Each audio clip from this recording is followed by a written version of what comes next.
Hello everybody అందరికీ నమస్కారం. పద్మశ్రీ, పద్మభూషణ్, పద్మ విభూషణ్, సరస్వతి పుత్రుడు, ప్రజల పాలిట దేవుడు డాక్టర్ నాగేశ్వర్ రెడ్డి గారు ఉన్నారు. నాతో మాట్లాడదాం. సార్ నమస్తే. First of all congratulation sir. చాలా హ్యాపీగా ఉంది. నేను ఒక ఆనర్ లాగా ఫీల్ అవుతున్నాను మిమ్మల్ని ఇంటర్వ్యూ చేయడానికి. నేను దీప్తి సార్. ఎలా ఉన్నారు? థ్యాంక్ యూ వెరీ మచ్ మా సార్. ఫస్ట్ ఇండియన్ డాక్టర్, అది కూడా మన తెలుగువాడు ఫస్ట్ పద్మ సిరీస్ అవార్డ్స్ అందుకోవడం, హైయెస్ట్ సివిలియన్ అవార్డ్స్ అందుకోవడం, పర్సనల్గా ప్రొఫెషనల్గా how does it make you feel sir? అంటే Padma awards government highest awards కాబట్టి definitely we feel very satisfied.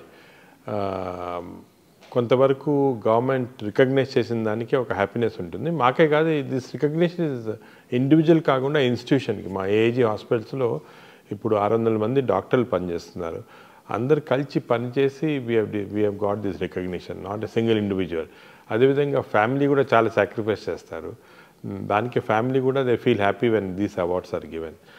But these awards also responsibility మాట, ఒక రెస్పాన్సిబిలిటీ వచ్చి, ఎస్పెషలీ పద్మవిభూషణ్ అనేది చాలా రెస్పాన్సిబిలిటీ ఇచ్చే అవార్డు మాట. అది వచ్చిన తర్వాత మేము ఇంకా కూడా సర్వీస్ చేయాల్సిన అవసరం ఉంటుంది. అదేవిధంగా జనరల్ బిహేవియర్ కూడా క్రౌడ్స్లో టు బి వెరీ కేర్ఫుల్, ఎందుకంటే people look up to you as a icon. So చాలా జాగ్రత్తగా ఉండాలి. So this is a very responsible. So ఈ అవార్డు వచ్చింది కొంతవరకు వి ఫీల్ హ్యాపీ, బట్ కొంతవరకు రిస్ట్రిక్టెడ్ అండ్ రెస్పాన్సిబిలిటీ కూడా ఉంటుంది. అదే నా next question sir. Responsibility in the sense, ఎప్పుడో మీ గురించి వింటూ, మీ గురించి మధ్యలో చదువుతూ, చూస్తూ, మీ ఇంటర్వ్యూస్ ఫాలో అవుతూ ఉన్నప్పుడు ప్యాథాలజీలో రీసెర్చ్ చేయాలనుకున్నాను. It was your father's dream. మీరు గ్యాస్ట్రోఎంట్రాలజీ సెలెక్ట్ చేసుకోవడం. టుడే ఆ ఫీల్డ్ నుంచి ఇక్కడి వరకు కర్నూలు మెడికల్ కాలేజ్లో మీరు చదువుకోవడం, దాని తర్వాత మెడ్రాస్ మెడికల్ కాలేజ్లో పీజీ చేయడం, చండీగఢ్లో డిఎం చేయడం, ఇన్ని చేసి, అంటే వెనక్కి తిరిగి చూసుకుంటే 40 ఏళ్ల మీ కష్టంలో ఈరోజు ఇంత పెద్ద అవార్డు ఇచ్చి జనాలు మిమ్మల్ని సత్కరిస్తుంటే ఎంత రెస్పాన్సిబిలిటీ ఉంటుంది సార్ మీకు? అంటే రెస్పాన్సిబిలిటీ అనేది డెఫినెట్ ఉంటుంది. కానీ మీరు చెప్పారు కదా కష్టం అంటున్నారు, అది కష్టం కాదు. ఇది మేము కష్టంగా ఫీల్ కాం. ఎప్పుడైనా కూడా ఏదైనా చేసినప్పుడు మీరు ఇఫ్ యూ ఫీల్ వెరీ, అంటే దాని గురించి చాలా కష్టం అనుకోవటం, అదే హార్డ్ వర్క్ అనుకుంటే మనం చేయలేము. We have to have passion and enjoy the work. So నేను ఈ 40 ఏళ్ళుగా కష్టం చేయలేదు, ఎంజాయ్ చేశాను అనమాట నా ప్రొఫెషనల్ కెరియర్. దానివల్ల కొంతవరకు we could achieve what we have achieved. నాకు ఇంట్రెస్ట్ మీరు చెప్పినట్టు పెథాలజీ రీసెర్చ్లో ఉండేది. ఇన్ఫ్యాక్ట్ నేను పెథాలజీలో జాయిన్ అయ్యాను, ఎండీలో, పీజీఐ చండీగఢ్లో జాయిన్ అయినప్పుడు మా father he was a very famous pathologist. ఆయన పట్టుపడి నన్ను ఆ పెథాలజీ ప్రొఫెసర్కి చెప్పి నన్ను అక్కడి నుంచి తీయించేశారు అనమాట, డిపార్ట్మెంట్ నుంచి. దాని తర్వాత నేను మెడిసిన్ చేశాను. కానీ ఇప్పుడు లుకింగ్ బ్యాక్ అది చాలా మంచి డిసిషన్ ఏమో అనిపిస్తుంది. అంటే పెథాలజిస్ట్ చాలా మంచి వాళ్ళు ఉన్నారు. ఇప్పుడు కూడా మన దేశంలో చాలా మంచి పెథాలజిస్ట్ ఉన్నారు. కానీ వాళ్ళ రికగ్నిషన్ లేదు, ఎందుకంటే పబ్లిక్లో ఉండరు.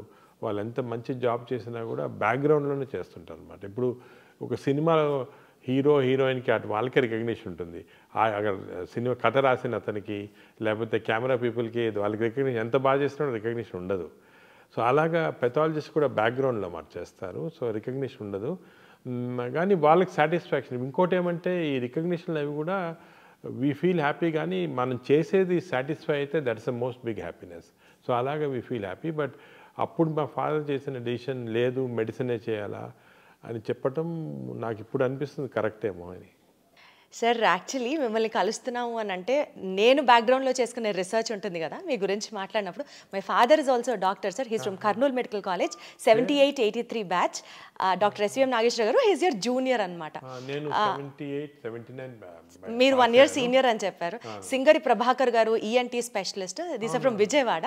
వీళ్ళందరూ కర్నూలు మెడికల్ కాలేజ్. నేను ఇట్లా నాగేశ్వర రెడ్డి గారిని ఇంటర్వ్యూ చేయబోతున్నానంటే మా సీనియర్ అసలు హీస్ అ వెరీ ఎకడమిక్ గై, చాలా కష్టపడతారు. అంతేకాకుండా సార్ మీ టీంతో మాట్లాడినప్పుడు కూడా రాత్రి 12-1 గంట వరకు మీటింగ్లో ఉంటారమ్మా, కాన్ఫరెన్స్ అది ఉంటుంది. పక్క రోజు పొద్దున 5:30-6కి కాల్ చేసి మీరు అందరూ వచ్చేస్తారా అని అడుగుతారు.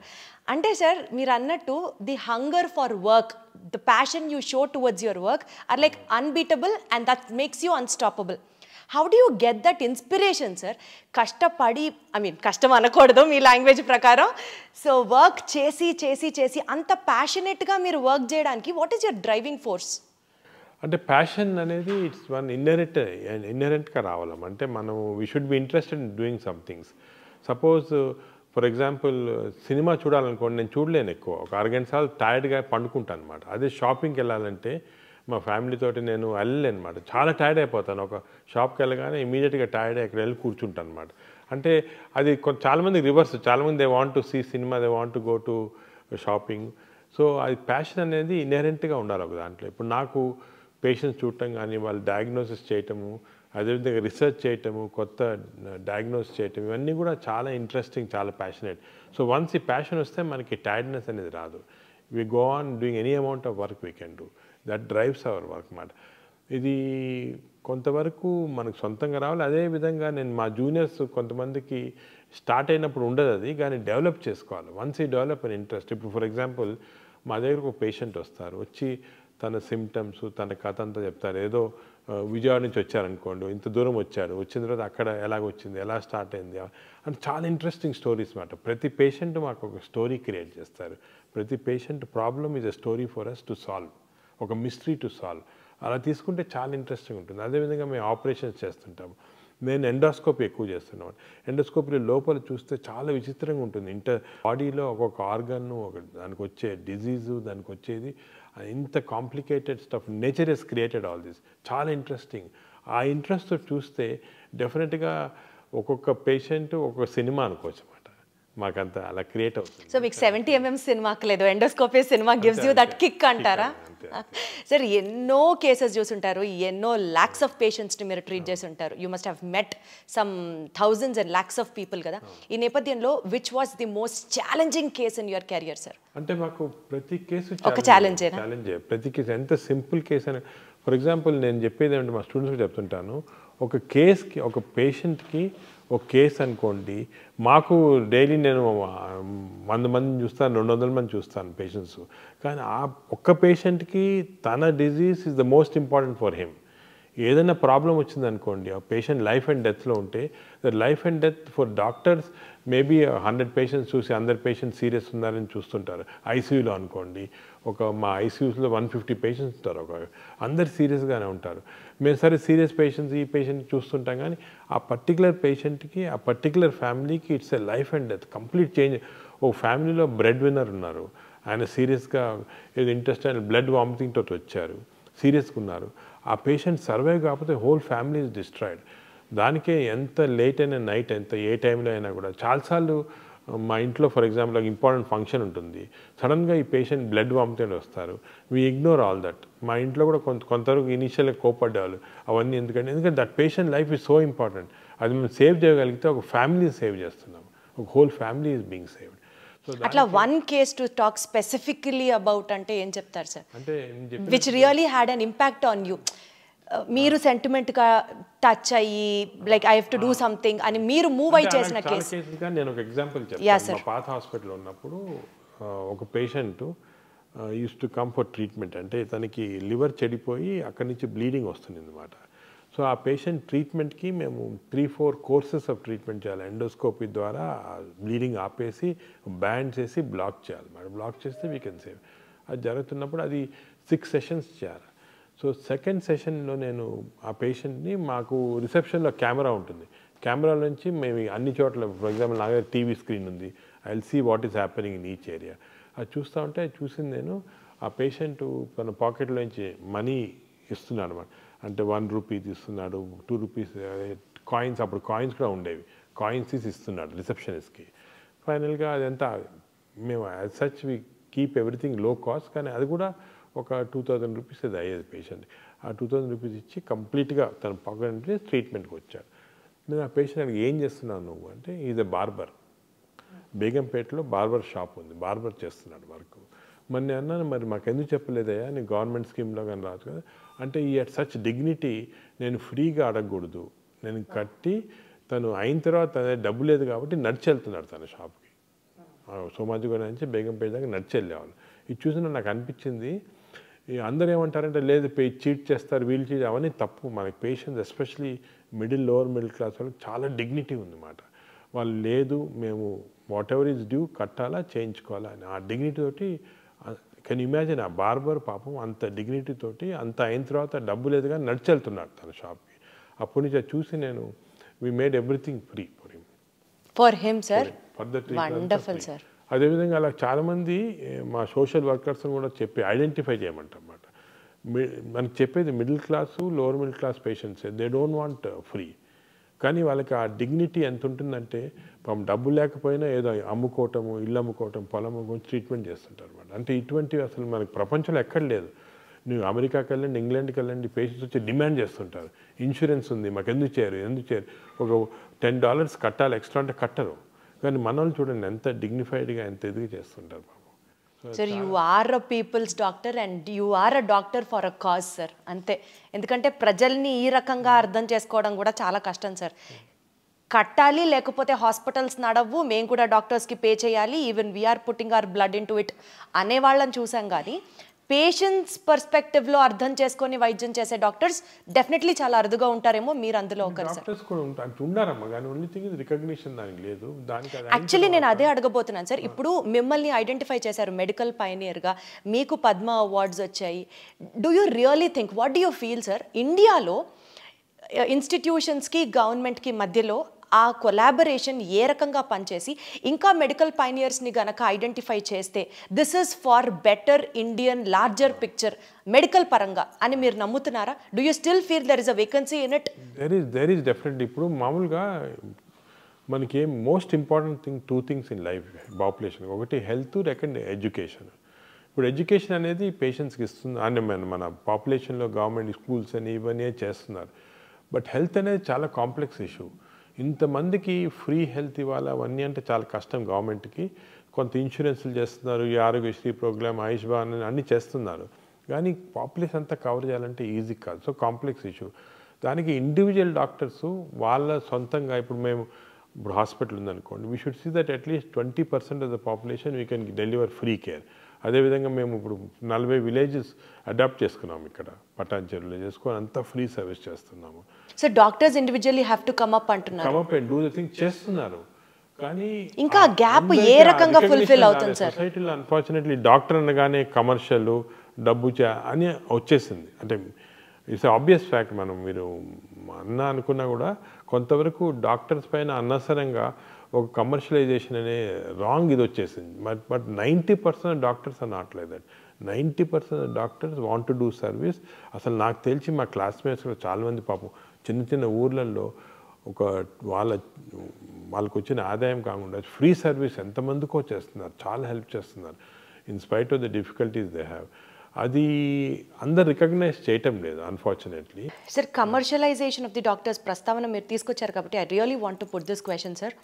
భారతదేశంలో ఇప్పుడు మెడిసిన్ చదివి బయటికి రావాలి అంటే ఒక డాక్టర్కి స్ట్రెస్ ఎక్కువ, సమాజంలో ఒకప్పుడు డాక్టర్ని గుర్తించినట్లుగా ఇప్పుడు గుర్తించట్లేదు, people are also attacking doctors. Above all చదువుకోవాలంటే మెడిసిన్ చేయాలంటే డబ్బు ఉండాలి. ఓ సూపర్ స్పెషాలిటీ హాస్పిటల్లో మల్టీ స్పెషాలిటీ హాస్పిటల్లో కడితేనే డాక్టర్కి మనుగడ ఉంటుంది. సింపుల్ హాస్పిటల్ డాక్టర్ ఇండివిజువల్గా ప్రాక్టీస్ చేసుకుంటే అంత గడవదు. రేపు ఆ డాక్టర్ పెట్టిన పెట్టుబడి చదువు రూపంలో సంపాదించడానికి కూడా he has to depend on the patient itself. ఈ వర్షన్ విన్నప్పుడు బాధేదా సార్? బికాజ్ మీరు అన్నట్టు 90% of the doctors are still ready to service society. అంటే ఈ వ్యూస్ మీరు ఎందుకు చెప్తున్నారంటే మీరు యువర్ డాక్టర్స్ డాటర్ కాబట్టి. And also my son is preparing for medicine sir. మీకు తెలుసు ఇవన్నీ, కానీ జనరల్ పబ్లిక్ తెలియదు కదా. జనరల్ పబ్లిక్ ఏమనుకుంటారు, ఏదో డొనేషన్ కట్టి డాక్టర్లు అయిపోతున్నారు. కాదు, డొనేషన్ ఒక పర్సంటేజ్. ఫర్ ఎగ్జాంపుల్ నేను మెడిసిన్ చదివినప్పుడు హోల్ మెడికల్ కాలేజ్కి కట్టింది ₹500 సంవత్సరానికి. 5 సంవత్సరాలకి 2500 కట్టాను అంతే. That is my fees. నేను కట్టింది అంటే హాస్టల్ ఉండాలి, అది కూడా తక్కువ. దాని తర్వాత నేను ఎండి చేసినప్పుడు 5000, డిఎం చేసినప్పుడు ఇంకొక 5000, అంతే. ₹10,000 నేను కంప్లీట్ సూపర్ స్పెషలిస్ట్ అయిపోయాను. అదే ఇవాళ రోజు అయితే అలా మెరిట్లో చదవాలంటే మెరిట్లో ఉంది, సీట్స్ ఉన్నాయి. మెరిట్లో రాని వాళ్ళకే, ఎందుకంటే అఫ్కోర్స్ మన పాపులేషన్ ఏమంటే డైవర్జెంట్ పాపులేషన్ కాబట్టి కొంత రిజర్వేషన్ అవన్నీ ఉంటాయి కాబట్టి అందరికి మెరిట్లో రాదు. మెరిట్లో చదివిన వాళ్ళకి తప్పకుండా ఎక్కువ ఖర్చు కాదు. బ్రైట్ స్టూడెంట్ ఇప్పుడు డాక్టర్ అనుకోండి, you need not spend much money. Of course donations ఇచ్చి అది వేరే, అది అఫోర్డ్ చేయగల చేస్తారు. కానీ చాలామంది డాక్టర్స్ మెరిట్లో చాలా తక్కువ డబ్బులో చదువుకుంటున్నారు. They are giving back to the society. అది society has to recognise. Unfortunately ఆ రికగ్నిషన్ డాక్టర్స్కి అది సొసైటీ రావటం లేదు. నేను మామూలందరూ చెప్తాను, లెట్ us కమ్ టుగెదర్. మనం చేసేది కూడా మనం సొసైటీకి సరిగ్గా చెప్పటం లేదు. చెప్తేనే అర్థమవుతుంది that doctors are definitely doing service. Sir మీరు చాలా జర్నల్స్ రాశారు, చాలా టెక్స్ట్ బుక్స్ రాశారు, బోలెడన్ని పబ్లికేషన్స్ పబ్లిష్ చేశారు. So much of hard work. మీరు అంటే మీ వైపు నుంచి ఇంటర్నేషనల్ టెక్స్ట్ బుక్స్ కూడా మీరు రాసి you are helping the next generation doctors so much to come in to light. ఈ నేపథ్యంలో what would you say to all the aspiring students and doctors, young doctors who have chose medicine as their career, ఏం చెప్తారు sir? అంటే నేను అనేది ఏమంటే medicine is still a very exciting career. మెడిసిన్లో చాలా పాసిబిలిటీస్ ఉంది. ఎందుకంటే ఇప్పుడు ఇంకా కూడా వీఆర్ అండర్స్టాండింగ్ మోర్ డిజీజెస్. ఇప్పుడు టెక్నాలజీ బాగా ఇంప్రూవ్ అవుతుంది, ఆర్టిఫిషియల్ ఇంటెలిజెన్స్ వచ్చేసింది. ఆర్టిఫిషియల్ ఇంటెలిజెన్స్ వచ్చి we are able to solve many problems.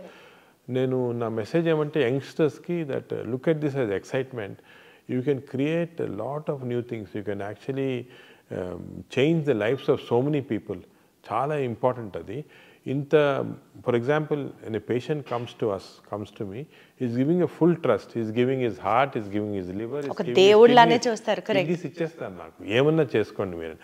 Anta trust tho vachinappudu equally we have to perform with trust on the patient, and our aim should be patient first. Ma universe anta kuda patient chuttu undali.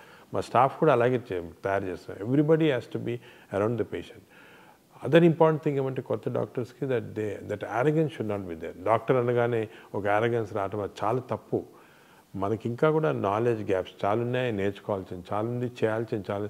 ఇప్పుడు నేను after 40 years of practice I'm still learning. Every day I spend 1 hour reading journals కానీ books కానీ, మా డాక్టర్స్తో discussion చేసి I keep on learning every day. So knowledge అనేది దానికి అంతు లేదు. మనం నేర్చుకోవాలా, ఇంకా నేర్చుకోవాలి. ఎందుకంటే అంత ఇప్పుడు సైన్స్ ఎలా డెవలప్ అవుతుందంటే every minute some new development is occurring. So we are learning every minute. So it's very important that ఇప్పుడు కొంతమంది యంగ్స్టర్స్ మేము ఎండి చదువుకున్నాం, డిఎం చదువుకున్నాం, వీఆర్ అది గ్రేటెస్ట్ అనుకుంటారు. తప్పది. Still we have lot to learn. Every minute you can keep learning. Sir our generation especially, or our previous generation if you have to say, father of gastroenterology Telugu స్టేట్స్లో ఎవరు అని అంటే just we look up to you and say it is Nageswara Reddy garu. అంటే అంత మిమ్మల్ని చూసి inspire అయిన ఈ జనరేషన్కి సార్ ఒక్కటే అడుగుతున్నాను, అవుట్ ఆఫ్ క్యూరియాసిటీ అనుకోవచ్చు మీరు. సరే ఇన్ని బుక్స్ ఇవన్నీ చాలా జుజుబి మీ స్టాఫ్ చెప్పారు. ఒక రూమ్లోకి వెళ్తే మీ రూమ్లో బుక్స్ మధ్యలో వెతుక్కోవాలి డాక్టర్ గారు ఎక్కడున్నారు అని, అందులో కూరుకుపోతారు డాక్టర్ గారు. సార్ మీకు పేషెంట్స్ చూడడానికి రాత్రి 10:30 అవ్వచ్చు, 12 అవ్వచ్చు, అప్పుడు ఒక గంట సేపు జిమ్ చేస్తారంట. రోజుకి ఇప్పుడే మీరు చెప్పారు గంట సేపు పుస్తకాలు చదువుతారు. సరే అసలు మీరు మనిషేనా, సూపర్ హ్యూమనా సార్? అందరికి ఉండేది 24 గంటలే కదా సార్, మీకు అంతకంటే ఎలా ఉంటుంది సార్ టైం? చెప్పినట్టు ఎంజాయ్ చేస్తే వీ కెన్ డూ. నేను ఇంకోటి ఈ రాంగ్ నోషన్ ఒకటి ఉంది, రోజుకి 8 గంటలు పండుకోవాలా, స్లీప్ ఈజ్ గుడ్ అని. కరెక్టే అది సైన్స్ ప్రకారం. కానీ there are some ways you can train yourself. 4-5 hours sleep తోటి సరిపోతుంది అన్నమాట. మనం we should not waste our time in sleep, ఎందుకంటే so many things to do. Sir we should not waste our time in sleeping. భలే ఉంది sir ఇది. Recent గ్యాస్ట్రోఎంట్రాలజీకి సంబంధించి latest developments which is addressing the gastrointestinal situation in the society, public health పరంగా మాట్లాడితే what you have to say sir? ఎలా జరుగుతున్నాయి? అంటే ఇది చాలా ఇంపార్టెంట్ మెసేజ్ అమ్మా పబ్లిక్ కూడా. మనం గ్యాస్ట్రోఎంట్రాలజీలో చాలా డ్రమాటిక్ చేంజ్ వచ్చింది. ఒక 20 years మేము చూస్తున్నాం కదా, విలేజెస్కి వెళ్ళామని చేసేవాళ్ళం. అక్కడ ఇన్ఫెక్షన్స్ ఎక్కువ ఉండేది, టీబీ ఉండేది, ఇన్ఫెక్టివ్ డయేరియాస్ ఉండేవి, హెపటైటిస్ ఉండేది. ఇప్పుడు అన్నీ పోయాయి. ఇప్పుడు మనం డెవలప్మెంట్ తోటి క్లీన్ వాటర్ ప్రొవైడ్ చేస్తున్నాము, న్యూట్రిషన్ కూడా ఇంప్రూవ్ అయింది. అదేవిధంగా హెపటైటిస్ వ్యాక్సిన్స్ ఇస్తున్నాము, అవన్నీ పోయి. అన్ఫార్చునేట్ థింగ్ ఏమైందంటే people have become westernised in diet. Fast foods చిన్న చిన్న విలేజెస్కి వెళ్ళండి, ఇక్కడ మేము చూస్తాం అక్కడ చిప్స్ ఉంటుంది, బర్గర్స్ ఉంటాయి, అన్ని ఫాస్ట్ ఫుడ్స్ ఉన్నాయి. Processed foods have come in.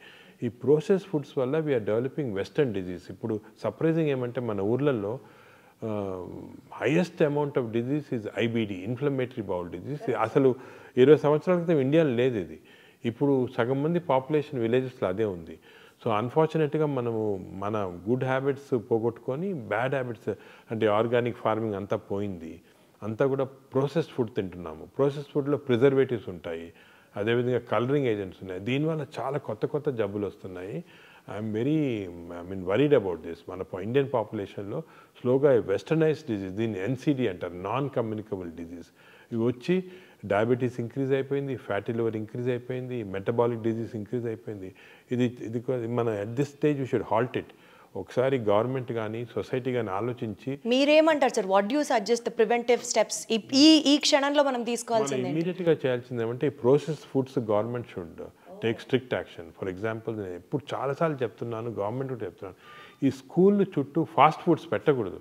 Colleges చుట్టూ డ్రింక్స్ ఆల్కహాల్ బ్యాన్ కదా, అదేవిధంగా ఫాస్ట్ ఫుడ్స్ బ్యాన్ చేసేయండి. స్కూళ్ళు చిల్డ్రన్ ఏమో ఇంటర్వెల్ అవగానే బయటికి పరిగెత్తుకొని వెళ్ళి చిప్స్ తీసుకోవటం, బిస్కెట్స్, ఈ బర్గర్స్ ఇవి తింటున్నారు. తప్పది. You ban fast foods. చిల్డ్రన్ని న్యాచురల్ ఫుడ్స్ ఎంకరేజ్ చేయండి. స్కూల్స్లో మిడ్ డే మీల్స్లో natural foods, organic foods, millets encourage చేయండి. అదేవిధంగా ఫిజికల్ యాక్టివిటీ ఎంకరేజ్ చేయండి చిల్డ్రన్. స్కూల్స్లో they should play, have physical activity. లేదు స్కూల్స్ 6 గంటలు 7 గంటల దాకా వాళ్ళకి ఇప్పుడు చిల్డ్రన్కి ఫ్యాషన్ ఏమంటే కంప్యూటర్స్ ఇచ్చి దానిపైన స్టడీస్ చెప్తున్నారు. ఇవన్నీ కూడా తీసుకొని let childrens become socially active. ఒకరితో ఒకరు మాట్లాడుకోవాలి, యాక్టివేట్ చేయాలా. అదేవిధంగా ఫిజికల్ యాక్టివిటీ ఉండాలా, హెల్తీ ఫుడ్ తినాలా. ఈ కాన్సెప్ట్ స్కూల్ చిల్డ్రన్ నుంచే స్టార్ట్ చేయాలి. మేము కొన్ని స్టడీస్ చేసాం స్కూల్ చిల్డ్రన్లో. 40% ఆఫ్ ఈవెన్ పబ్లిక్ స్కూల్ అంటే గవర్నమెంట్ స్కూల్స్లో కూడా 40% of children are having fatty liver because of all these types of things. So they should change. లేకపోతే మన generation, younger generation are going to get totally spoiled. Also sir, along with మీరు చెప్పిన కాంప్లికేషన్స్తో పాటు according to chronic inflammation hypothesis ప్రకారం ulcerative colitis కానివ్వండి, Crohn's disease కానివ్వండి, because of the inflammation of the intestine జనాల్లో ఈ incidence of these diseases. Sir, I love this subject. I have done so much of research in this. కాబట్టి నేను అడగగలుగుతున్నాను. And మా ఫ్యామిలీలో కూడా one of my family member is suffering with Crohn's disease sir. He's just 6 years of age. వాడికి age నుంచి మేనల్లుడు. He suffering with this Crohn's disease. మేము ఎంత ఫేస్ చేసామో ఆ ట్రామా ఇండియాలో చాలా చోట్ల చూపించి ఈ ట్రీట్మెంట్ దొరక్క చాలా కష్టపడ్డాం సార్. సో నాకు ఈ సబ్జెక్ట్ గురించి తెలుసు, అందుకని I'm making it up point. Correct మీరు చెప్పినట్టు these it's called a chronic inflammatory condition. ఈ chronic inflammatory condition is environmental stimulated. ఈ ఎన్విరాన్మెంట్ వస్తూ ఉంది మనకి. మనం ఎలా తగ్గించుకోవాలి సార్? మనం ఏం చేయాలి తగ్గించాలంటే? అసలు ఎందుకు వస్తుంది? సొసైటీ యాజ్ ఎ సొసైటీ మనము we should now change back to natural foods, organic foods.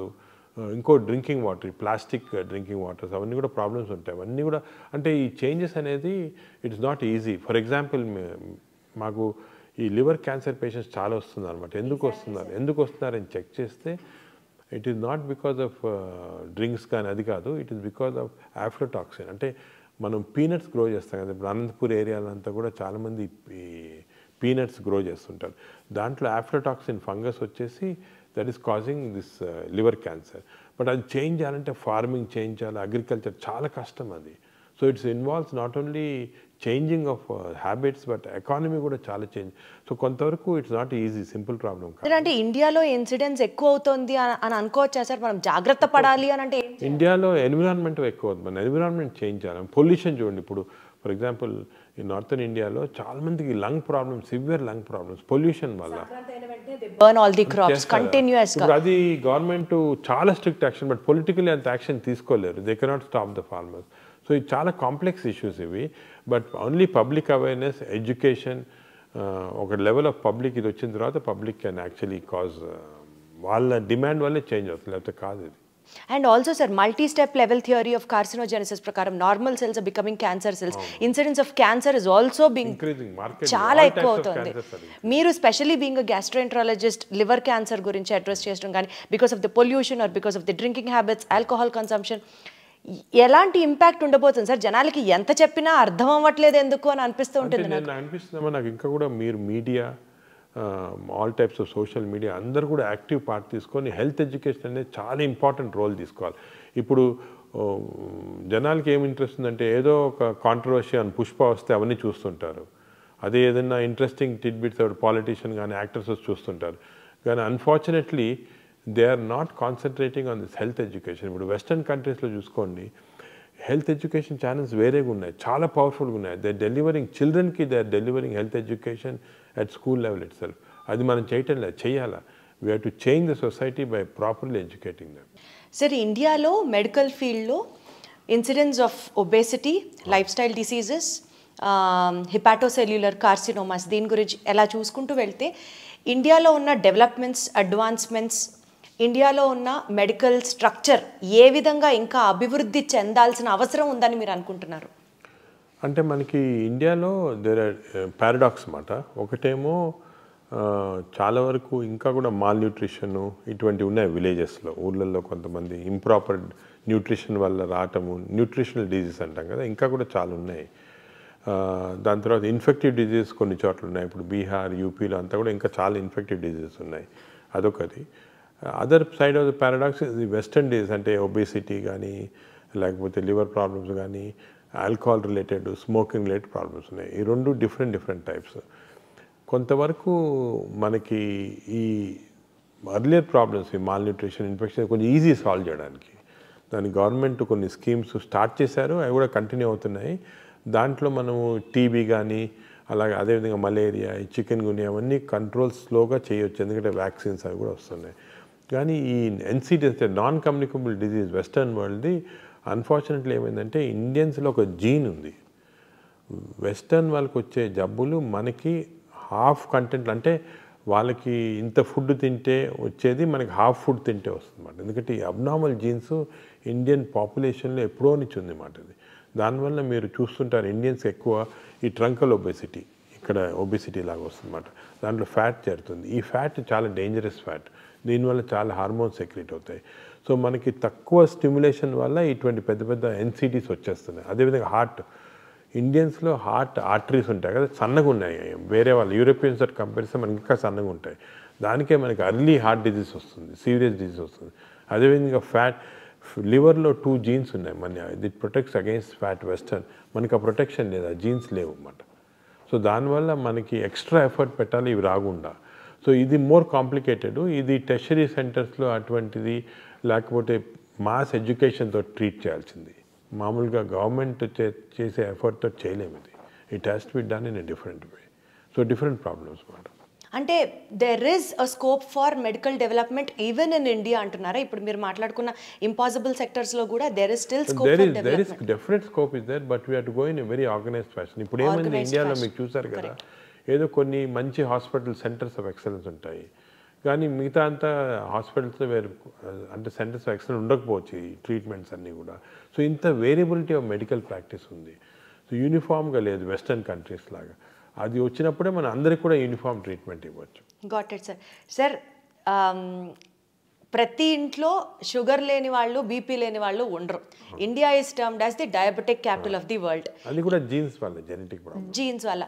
కానీ సార్ ప్రజల్లో ఉండే ఒక కామన్ క్వశ్చన్, నా నోటీస్లో ఉన్నది కూడా నేను మిమ్మల్ని ఈ ఇంటర్వ్యూ ముఖంగా అడుగుతున్నాను సార్. డయాబెటీస్కి సంబంధించి నాగేశ్వర్ రెడ్డి గారు ఒక మెడిసిన్ కనిపెట్టారు, చాలా తక్కువ బడ్జెట్. హాస్పిటల్లో జాయిన్ అయితే జస్ట్ ఒక షుగర్ పేషెంట్స్ జాయిన్ అయితే ఆయన ఒక ట్రీట్మెంట్ ఇస్తారంట, ఆయన ఒక మందు కనిపెట్టారంట. అది పేషెంట్స్కి ఒకరోజు అడ్మిట్ అయితే ట్రీట్మెంట్ తీసుకుంటే ఇంకా లైఫ్లో డయాబెటీస్ రాదంట. కానీ ఆ మందును బయటికి రానివ్వట్లేదు. అది ఓన్లీ నాగేశ్వర్ రెడ్డి గారికే తెలుసు. దాని మీద ఇంకా ట్రయల్స్ జరుగుతున్నాయి. ఏది నిజం, ఏది కాదు సార్, మీరే క్లారిటీ ఇవ్వాలి. అది నిజం కాదమ్మా, ట్రూత్ కాదు అది. అంతే చాలా హైప్ చేశారు దాన్ని. మేము ఏం చేస్తామంటే డయాబెటీస్కి 2 రకాలైన రీసెర్చ్ కానీ ట్రీట్మెంట్స్ చేస్తున్నాం. ఒకటి డయాబెటీస్ అంతా తీసుకుంటే it is not one single disease. Type 1, type 2, type 3 అని ఉంది. టైప్ 1 అంటే చిన్నపిల్లల్లో వస్తుంది, వాళ్ళకి ఐలెట్ సెల్స్ అంటే ఇన్సులిన్ ప్రొడ్యూస్ సెల్సే పనిచేయవు. ఇటువంటి చిల్డ్రన్కి only treatment, of course insulin ఇస్తుంటారు నార్మల్గా, only treatment is to replace the islet cell by cadaver, అంటే కడావర్ ట్రాన్స్ప్లాంట్ కిడ్నీ చేస్తాం, అలాగే ఐలెట్ సెల్స్ కూడా చేయొచ్చు. దాని గురించి మేము వర్క్ చేస్తున్నాము. అది ఒకటి, అది ఆల్రెడీ వరల్డ్లో కూడా ఎస్టాబ్లిష్ అయింది. అది ఇంకా మన ఇండియాలో ఈ టైప్ 1 తక్కువ కాబట్టి ఎక్కువ దానిపైన కాన్సన్ట్రేషన్ లేదు. టైప్ 3 అనేది ప్యాంక్రియాస్లో చెడిపోతే, క్రానిక్ ప్యాంక్రియాస్ చెడిపోతే టైప్ 3 డయాబెటీస్ వస్తుంది. ఈ టైప్ 3 డయాబెటీస్కి ఏం చేస్తున్నామంటే మేము సర్జరీ చేసినప్పుడు, అంటే ప్యాంక్రియాస్కి ఎలాగైనా సర్జరీ, అప్పుడు ఐలెట్ సెల్స్ అనేది తీసుకొని మేము కాన్సన్ట్రేట్ చేసి మళ్ళీ బాడీలో we are injecting through portal vein చేస్తే వాళ్ళకి ఆ డయాబెటీస్ పార్ట్ క్యూర్ అవుతుంది. ఇది ఆల్రెడీ మేము చేసాము, ఆల్రెడీ పబ్లిష్ చేసాము, ఇప్పుడు కూడా చేస్తున్నాం ఆ ట్రీట్మెంట్ మా హాస్పిటల్లో. కానీ majority of patients are having type 2C diabetes. ఈ టైప్ 2 డయాబెటీస్లో ఏమంటే ఐలెట్ సెల్స్ అనేది ఫంక్షన్ చేస్తుంటే కానీ ఇన్సులిన్ రెసిస్టెన్స్ డెవలప్ అవుతుంది బాడీలో. ఇప్పుడు మేజర్ వర్క్ ఏమంటే రీసెర్చ్ వరల్డ్ అంతా జరిగేది ఇన్సులిన్ రెసిస్టెన్స్ ఎలాగ తగ్గించాలా. దానికి ఇప్పుడు మీరు వినుంటారు కొత్త మెడిసిన్స్ కూడా సెమీగ్లూటైడ్ అని GLP-1 అనలాగ్స్ అని వస్తున్నాయి. కానీ మేము ఒక ఐడియా ఏమంటే దట్ ఈ స్మాల్ ఇంటెస్టైన్లో డియోడనల్ రెసిస్టెన్స్ ఏర్పడేది స్మాల్ ఇంటెస్టైన్. మనం స్మాల్ ఇంటెస్టైన్ మార్పుడు చేస్తే ఈ స్మాల్ ఇంటెస్టైన్ మార్పుడు వల్ల ఇన్సులిన్ రెసిస్టెన్స్ తగ్గిపోయి టైప్ 2 డయాబెటీస్ కొంతవరకు మనము ప్రోగ్రెషన్ ఆపొచ్చు. దీన్ని ఎండోస్కోపీ ద్వారా చేస్తామన్నమాట, చేయొచ్చు.